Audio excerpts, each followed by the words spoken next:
লেবাননে বিমান হামলা অব্যাহত রেখেছে ইসরায়েলি বাহিনী। এতে ২৪ ঘণ্টায় দেশটিতে নিহত হয়েছে ১০৫ জন, আহত হয়েছে ৩ শতাধিক।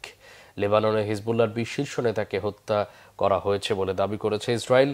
রবিবার প্রথমবারের মতো লেবাননের রাজধানী বৈরুতের কলা জেলায় হামলা চালায় নেতানিয়াহু বাহিনী। মুহুর্মুহু রকেট আর বিমান হামলায় কেঁপে ওঠে আশপাশের এলাকা। সাধারণ লেবাননবাসী প্রাণে বাঁচতে অন্যত্র পাড়ি জমাচ্ছে, যদিও অনেকের ঠিকানা এখন রাস্তা। সেখানেই রাত কাটাচ্ছেন তারা।